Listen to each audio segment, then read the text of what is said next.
This month we're talking about vision, and today we're going to talk a little bit about vision drift. I want to share from Genesis chapter 11, beginning in verse 2. And as people migrated from the east, they found a plain in the land of Shinar and settled there. And they said to one another, "Come, let us make bricks and burn them thoroughly." And they had brick for stone and bitumen for mortar. Then they said, "Come, let us build ourselves a city and a tower with its top in the heavens, and let us make a name for ourselves, lest we be dispersed over the face of the whole earth." Vision is the clear image of a desired future state. It's that we're striving for. So if that's true, then vision drift, on the other hand, is losing sight of that future state, and as a result, fragmenting our attention and distracting resources, precious resources. The end result of this is settling for less than God's best.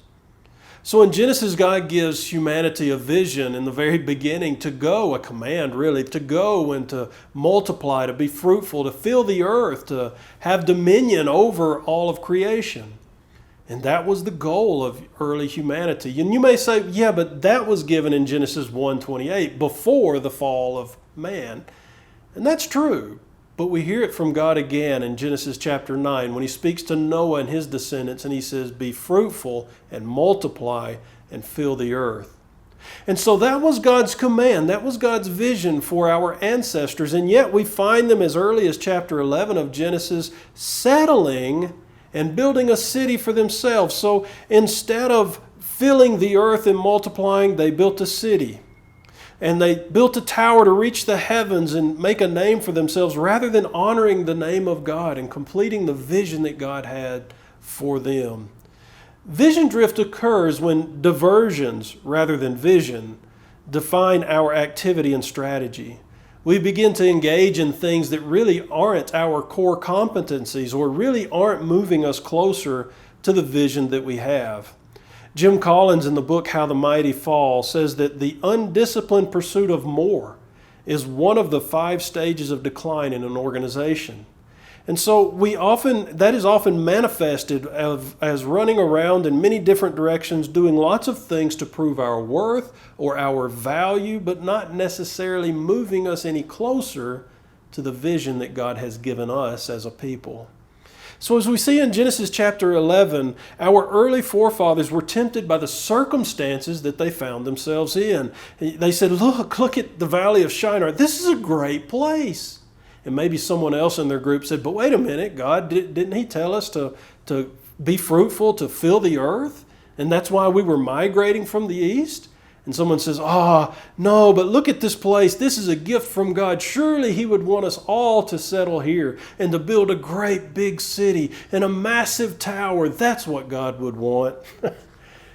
They lost their way. They looked away from what God was leading them to do, and they settled for something that looked even better, now hear this, to them. It looked good to them.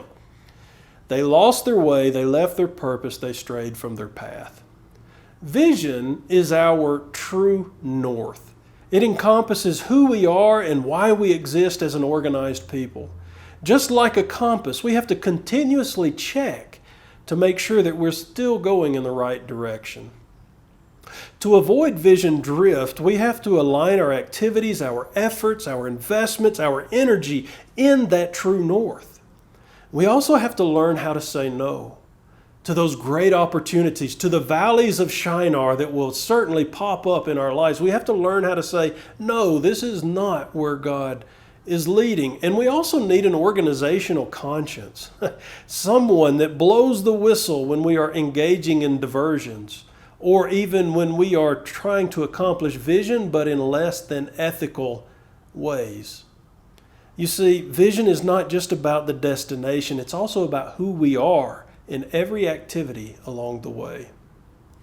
Aesop's fable of the tortoise and the hare is a good reminder that those who make steady progress in the same direction, with the goal always in sight, will not only arrive at the finish line, but likely defeat the more energetic yet distracted among us who may not even reach the destination.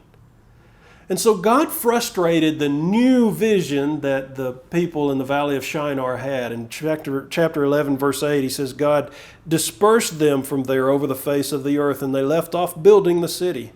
And the name of that place was called Babel, because there the Lord confused the language of the earth, and from there the Lord dispersed them over the face of all the earth. When our vision is aligned with what God has declared and what He wants from us, and when our actions, our activities, our strategies all align with His vision for us, we find ourselves in a blessable position. But when we experience vision drift and we get off the path that God has planned for us and we begin to stray, we find that we begin to lose clarity, that there is confusion that enters into the ranks, and things begin to fall apart.